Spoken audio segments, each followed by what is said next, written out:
leave, sir. Do what? Missy had to go home. She had to go home? Yes, miss. Yes, sir. Signed up to speak against the bill is Donnie Scroggins.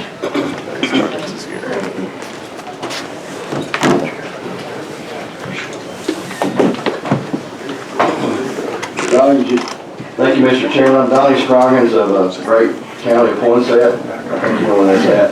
I'm in opposition to this bill, and I've heard the word abuse before I came here, but that the government officials are being abused. Now, the two gentlemen that were here talked about this at the state level, but I'm a customer of FOIA mainly at the county level, which means all 75 counties. And I will tell you, Arkansas has one of the most robust, not only the most robust FOIA law in America today. I'm an expert witness in South Carolina, and you need to go there and see what their FOIA laws look like. I don't want to be middle of the pack, as they said. I want to be the premier state with FOIA. Now, that being said, we mentioned compromising. Let me tell you my experience with FOIA. Last summer, I started pulling what we call cast vote records, big items. I do all 75 counties. Let me tell you how I compromise. I do an email, a simple email, and I ask for these records, which are electronic records. It takes 3 to 5 minutes to pull off the laptop. Sometimes when I send the email on a Monday, I'll give them 5 business days. Sometimes I go 2 weeks without a response. I actually have on my emails, please acknowledge this email. I've got clerks and or custodians. That's how I address them. Okay, so they know who's got to give me the records. I'll wait sometimes 2 weeks for a response. I do compromise. A 3-minute to 5-minute report will take me a month to get sometimes. I have counties now denying me CVRs and ballot review files just simply because they can't. They refer me to the county attorneys. And then what's my remedy? To go sue? I don't have all the money to go sue in 75 counties. And there's no reason for that. So I do compromise. So I kind of feel abused by the system myself as a customer for you. And that being said, the 3-day things, hey, I get abused from government on that all the time. Most of my emails are not answered in 3 days. My product, here's my understanding. I send an email out on Monday morning asking for an electronic record which they know exists. Sometimes they'll deny it, and I have to prove to them it exists.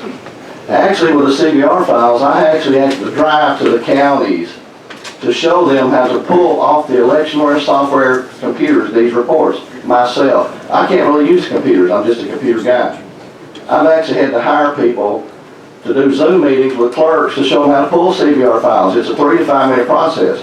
Now, the case where you're talking about 600,000 records or whatever, that is abuse. But I'll tell you, when I have clerks that won't deliver an electronic record to me in 3 to 5 minutes in the second business day, I'll negotiate with them. I do. That goes on. That's what goes on out there. You got the law, like they discussed the law, but what goes on out there is different because I get abused. And I have to suffer going to court and paying for it myself on something that's simple.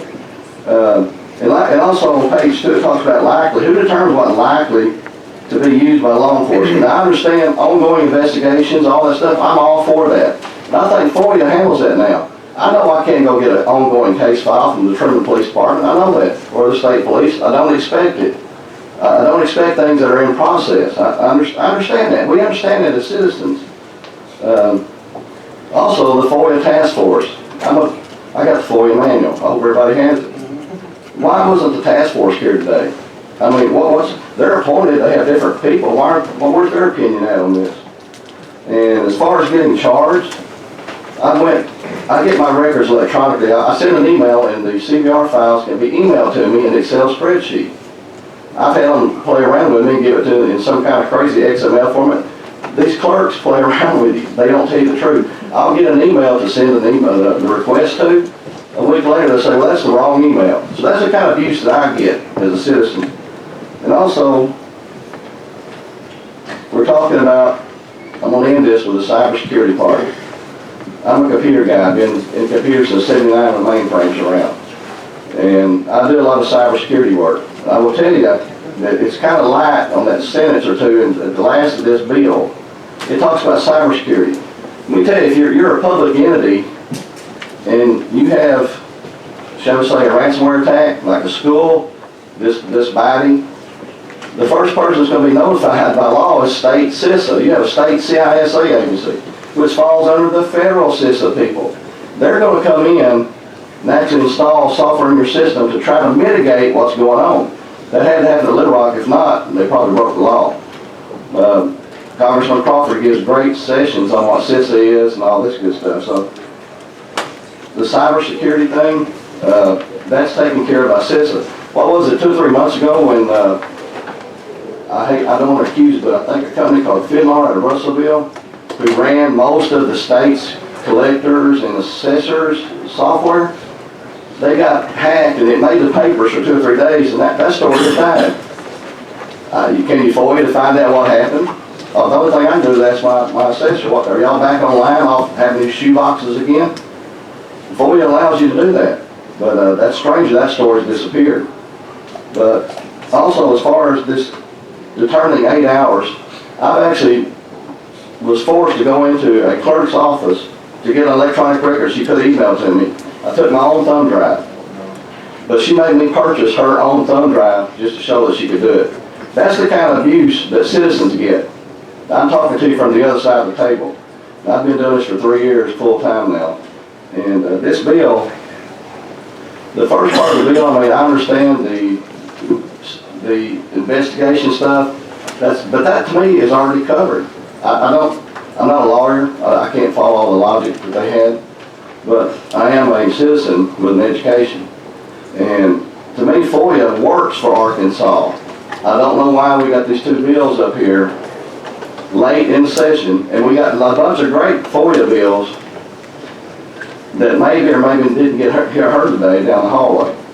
But I don't understand why these bills, it's just, to me, they're FOIA killers. It's going to kill FOIA, it's going to gut it in Arkansas, and then maybe we'll have experts from other states come here and try to help us in court. But with that, I'll yield my time. Any questions for Mr. Scroggins? Mr. Richmond, you recognize for a question. Thank you, Mr. Chair. Yes, sir, I apologize. I missed, would you restate your job, what it is that you do that requires you to have to reach out to these 75 counties and do this FOIA request with them? Yeah, let me give you my journey. May of 2020, I checked my voter registration. I thought it was 0 there, so I thought I was a 0. And so I called the Secretary of State's office. He said, no, that means optional. So I know in January 1980, I registered as a Republican, but in April of 06, all the databases got changed to optional. At one point, probably in 06, when they populated the database, the SOS, everybody was optional. Most people here who think you're a Republican right now, you need to go check your voter registration. Most Republicans are old for optional. Actually, optional is the majority party in Arkansas. Maybe that's why we closed our primaries.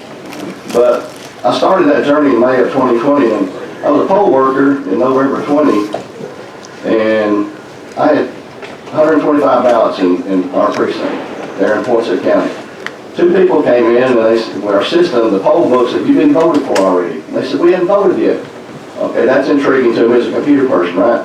So we go ahead and we close out, and I go home at 12 o'clock, Trump's winning, and when I come in at 5, wake up at 5:30, he's losing. So, okay, I'm a computer guy, so let me start checking into this. So I started pulling these CVRs, which is part of the ESNS systems software. It comes off the electionware laptop that each county has one, and it's proprietary to ESNS. Now, proprietary is another word. A lot of the stuff in our election system I can't see because it's proprietary. And to me, I asked for the copy of just the database layout.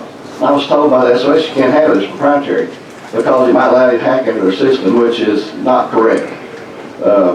My background is computer science. I have a master's in political science, master's in public administration, and I have parts of 2 other master's degrees, thank goodness.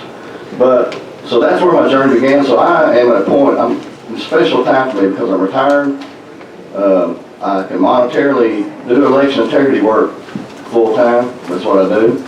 I go counties to counties, communities to communities and talk. And so the hardware software end of our election system is my forte in Arkansas. And so that's my journey, 3 years. Any